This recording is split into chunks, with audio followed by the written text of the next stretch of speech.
Bonsoir les résilients, bienvenue sur ce premier podcast d'une série de podcasts qui va parler du tarot, de la tarothérapie, à savoir comment devenir autonome en fait dans sa pratique de la tarothérapie. Donc pour ce premier podcast, je vais déjà parler du choix du tarot.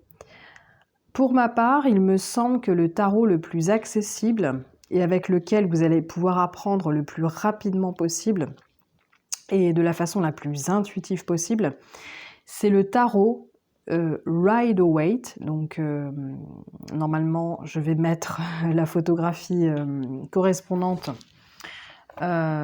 sur ce podcast. Alors pourquoi ce tarot du Rider-Waite ?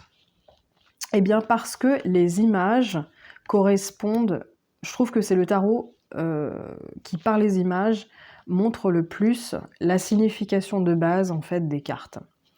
C'est-à-dire qu'elles reflètent vraiment la vibration que doit ou que veut transmettre la carte en fait. Donc avec ce tarot, vous allez avoir la possibilité véritablement d'apprendre très rapidement la signification des cartes et pouvoir en plus vous l'approprier de façon intuitive. Par exemple, pour ce qui est des arcanes mineurs, très régulièrement, vous avez directement des personnages qui jouent entre guillemets, jouent les scènes correspondantes à la vibration de la carte et à ses significations à la fois concrètes mais aussi plus subtiles. Voilà. Ensuite, donc ça c'était le choix du tarot. Comment est-ce que vous allez pouvoir rapidement apprendre au-delà du choix du tarot ? Eh bien, ça va être de véritablement vous imprégner de chaque carte, de vous imprégner vraiment de la vibration transmise par l'illustration. Voilà. Donc n'hésitez pas à pratiquer, parce que je vous le cache pas que c'est quelque chose qui vient vraiment avec la pratique. Moi, j'ai pratiqué pendant des années, je me suis parfois un peu découragée, et puis j'ai parfois abandonné, et puis j'ai toujours gardé cette passion des cartes de tarot, donc j'y suis revenue, et puis j'ai fini vraiment par m'approprier en profondeur la subtilité des significations en fait des cartes, parce qu'elles sont multiples, elles sont à la fois très concrètes et en même temps il y a toujours une dimension beaucoup plus subtile. À vous de vous les approprier. Un exercice aussi que vous pouvez faire quand vous faites des tirages à vous-même, c'est de commencer par constater ce que la carte vous renvoie à vous personnellement.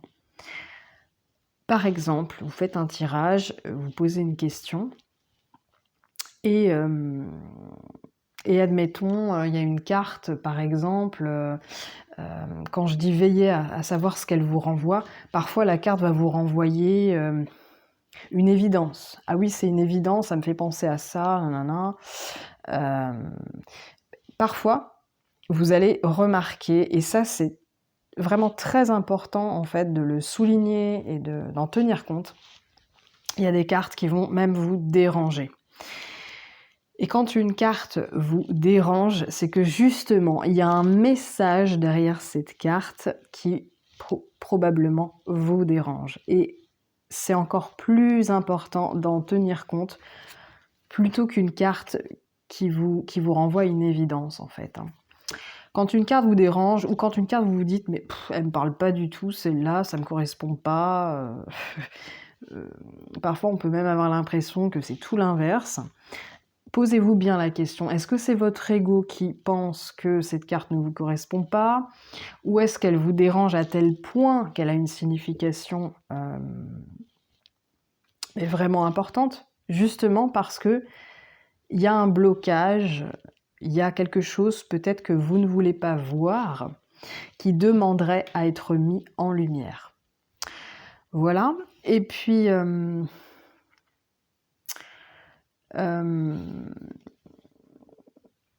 essayez de trouver le juste milieu entre la signification des cartes, la signification de base, et ce qu'elles signifient pour vous, ce qu'elles vous renvoient. Bien sûr, il y a vraiment un travail aussi de discernement à faire, puisque parfois on a envie de faire parler les cartes de façon à ce qu'elles nous disent ce qu'on a envie d'entendre. Donc, dans l'interprétation des cartes, il faut essayer d'être le plus impartial possible et c'est extrêmement difficile. Mais c'est justement l'occasion de travailler sur votre discernement. Sur votre discernement aussi, sur votre ego. Et vous verrez au fur et à mesure du temps, plus vous pratiquerez et plus vous ferez la différence entre j'aimerais bien que cette carte elle me dise ça et j'aurais peut-être tout à gagner à approfondir et surtout à accepter qu'une carte puisse me délivrer un message que j'ai du mal à accueillir. Voilà, et bien pour ce premier podcast, je pense que j'ai terminé. J'en ferai probablement très rapidement un autre pour vous présenter globalement la signification de base des arcanes majeurs. Voilà, et bien je vous souhaite une bonne soirée et une bonne pratique de tarot-thérapie. Bonne soirée à vous.